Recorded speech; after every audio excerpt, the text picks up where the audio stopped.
Melalui film ini, kami berharap para pihak memiliki acuan untuk menerapkan metode audit sosial, integritas, dan akuntabilitas. Kalau di kampung kita ada ketahuan nyelundup, subsidi pupuk kita akan dicabut. Aduh, Man, bagaimana nasib para petani di kampung kita ini kalau begitu, Man? Kamu tahu nggak apa ancaman hukuman, Elis? Maksimal 4 tahun penjara. 4 tahun, Pak? Iya. 4 tahun, Kak. Kalau sudah begini, peran kita bersama adalah saling mengingatkan dan mengawasi supaya kasus ini tidak menimpa di desa kita. Kalau sekarang gimana? Apapun yang menyangkut dengan masyarakat, apalagi tentang subsidi pemerintah, memang harusnya diberitahukan dan didialogkan. Di forum audit sosial ini kita menghadirkan semua unsur-unsur yang terlibat dalam sebuah program, misalnya program Dana Bos. Kita undang semua stakeholdernya, anggota Dewan, DPKAD, Inspektorat, termasuk saya sendiri sebagai praktisi pendidikan. Selama ini pelaksanaan di lapangan itu sudah ada monitoringnya nggak sebetulnya? Ini yang dilakukan pemerintah dalam melakukan monitoring bantuan sosial ini relatif kurang. Makanya kemarin Pak Tiro mencoba untuk melakukan monitoring dengan metode lain. Namanya metode audit sosial. Gitu ya. Pernah dengar ya? Ya, setahu saya audit itu biasanya terkait dengan keuangan atau akuntansi begitu. Bisa jadi begitu, tapi tidak sepenuhnya untuk keuangan. Tapi lebih jelasnya yang mengerti itu Mas Ilham. Penggunaan BOS ini barangkali menurut saya alangkah setujunya kalau ada di backup oleh regulasi Perda. Artinya masih ada sistem yang perlu diperjelas, yang perlu ditekankan lagi. Fakta yang dia ungkapkan itu hanya fakta secara sepihak saja yang menurut pendapat dia, dan bisa saja ada subjektivitas dia di situ. Artinya itu bukanlah sesuatu yang sifatnya fakta, atau dia bukanlah sesuatu yang sifatnya objektif, tapi itu hanya pendapat subjektivitasnya dia saja. Nah, audit sosial itu sendiri sebetulnya apa sih, Mas? Ya, audit sosial itu secara umum adalah satu proses audit yang dilakukan oleh masyarakat. Auditor itu memeriksa suatu program pemerintah apakah berhasil atau gagal, atau juga kalau ada korupsi itu siapa yang korupsi, atau ada penyelewengan dan sebagainya. Itu audit sosial secara umum seperti itu. Ya. Mas Ilham, saya dengar Pak Tiro mengembangkan metode tersendiri tentang audit sosial. Bagaimana itu ya? Ya, kita sebenarnya mengembangkan metode audit sosial yang sudah ada saat ini, seperti juga yang dilakukan oleh India dan sebagainya. Tetapi mungkin perbedaannya adalah Pak Tiro dalam hal ini kita sedang tidak mencari kesalahan. Kita ingin membuat audit sosial menjadi suatu proses yang lebih solutif, lebih melibatkan banyak stakeholder dan mencegah konflik. Nah, di situ sendiri kalau yang biasa dilakukan itu adalah mencari mana yang salah, mana yang benar, atau mencari penyelewengan di mana. Sementara yang di Pak Tiro ini adalah kita mencari dari satu program pemerintah itu mana komponen yang bermasalah. Apakah itu adalah sebuah opini atau fakta? Karena biasanya kan peserta agak sulit membedakan antara opini pribadinya dengan fakta yang di lapangan. Nah, kerangka kerja yang dibangun Pak Tiro itu bagaimana? Oke. Nah, tools audit sosial Pak Tiro ini kita menggunakan dua kerangka kerja yang kita kombinasikan. Kerangka kerja pertama adalah kerangka kerja integritas akuntabilitas. Itu suatu kerangka kerja yang dikembangkan oleh Global Integrity, suatu think tank di Amerika, di Washington. Yang kedua adalah kerangka kerja value chain atau rantai nilai yang dikembangkan oleh Bank Dunia. Maksudnya gini, dalam suatu program pemerintah, program itu dianggap bagus jika dia memiliki kebijakan yang jelas. Dua hal tersebut menjadi landasan dari integritas dan akuntabilitas suatu program pemerintah. Dan itu dalam praktek pun juga dilihat dari dua hal.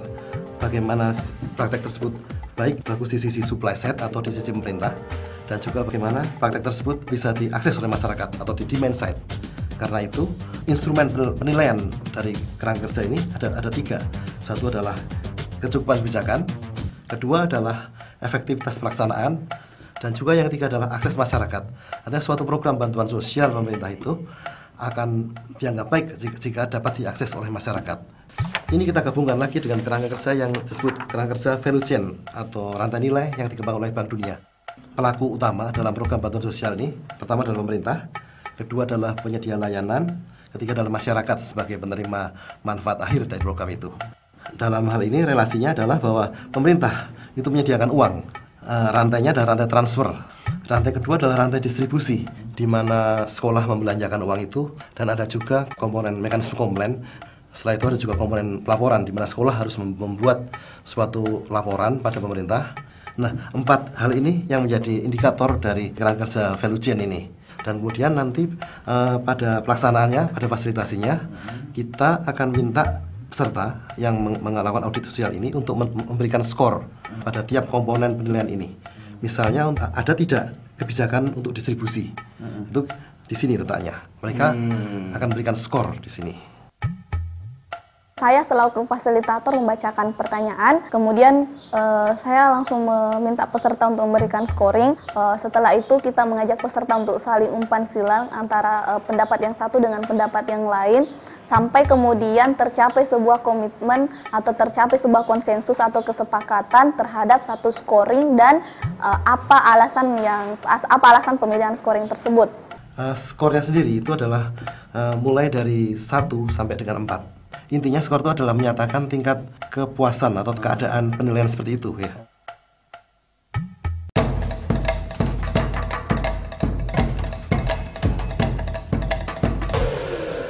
Teman-teman ini pengen tahu mengenai proses fasilitasi audit sosial. Itu coba kalau itu di-share ke teman-teman gimana caranya, prinsipnya dan sebagainya. Oke, ya Mas Baja dan Mas Amin. Jadi prinsipnya audit sosial itu ada 2. Yang pertama bahwa itu harus semacam pertemuan multi pihak atau berbagai pihak yang terkait kepentingannya dalam isu yang sedang kita audit. Itu prinsip pertama. Prinsip kedua ini saling keterbukaan, bukan saling mengadili atau bukan saling menyalahkan, tetapi saling berbagi pengetahuan, berbagi pemahaman, berbagi informasi. Nah, sekarang kita bicara tentang tahapannya. Ada 4 tahapan utama dalam audit sosial ini. Tahap pertama adalah menyampaikan pertanyaan kunci. Kemudian tahap kedua adalah penggalian fakta. Nah, tahap berikutnya kita membuat konsensus atau kesepakatan atas fakta-fakta mana saja yang akan menjadi tahap selanjutnya, yaitu tahap scoring.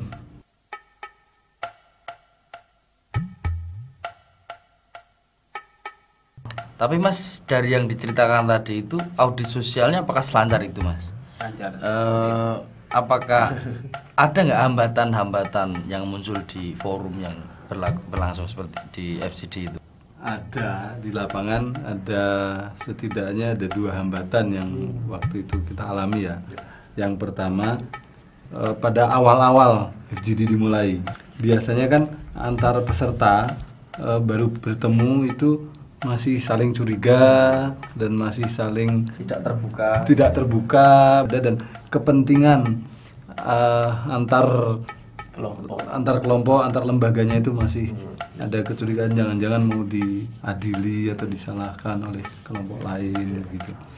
Biasanya cuma dalam 10-15 menit begitu kita menjelaskan tujuannya, memastikan bahwa tidak boleh menyalahkan dan mengadili, serta dikasih guruan-guruan lah ya. Ini akan cair. Selain itu dalam penyepakatan atau konsensus atas fakta ini biasanya orang-orang yang hadir dari FGD itu suka tidak sadar membedakan antara fakta dan opini. Itu. Nah, yang kedua yang terkait dengan scoring. Nah, scoring ini biasanya dalam menentukan skor dan biasanya suka saling tarik-menarik skor. Orang-orang yang biasanya dalam pelayanan publik, dalam bantuan sosial itu akan cenderung menilai skornya tinggi.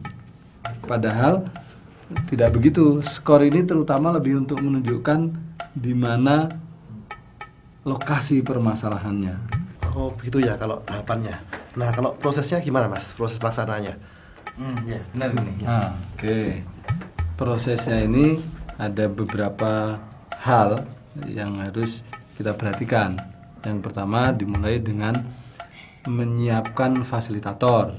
Kita sebagai fasilitator harus mampu juga meminta peserta unsur penerima manfaat juga untuk berargumen. Kalau misalnya peserta kami, misalnya dari pers atau apa, mereka menganggap bahwa ini tidak valid, saya justru secara pribadi mengatakan bahwa hasil riset ini sangat valid sekali untuk mengetahui praktek-praktek yang kita maksudkan di sini kan memang adalah studi kasus dan sebagainya, dan dia sifatnya kualitatif. Kita betul-betul mendalami satu kasus kayak gitu. Dalam penyiapan fasilitator ini yang penting adalah paling tidak dibutuhkan 2 fasilitator. Kemudian mengundang peserta.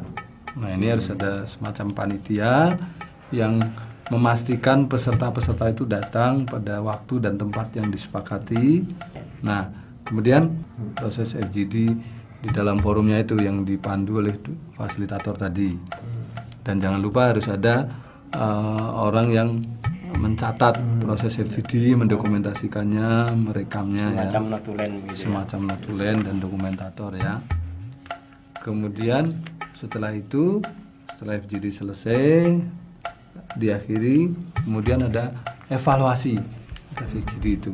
Ini baik fasilitator maupun panitia berkumpul bersama melakukan evaluasi.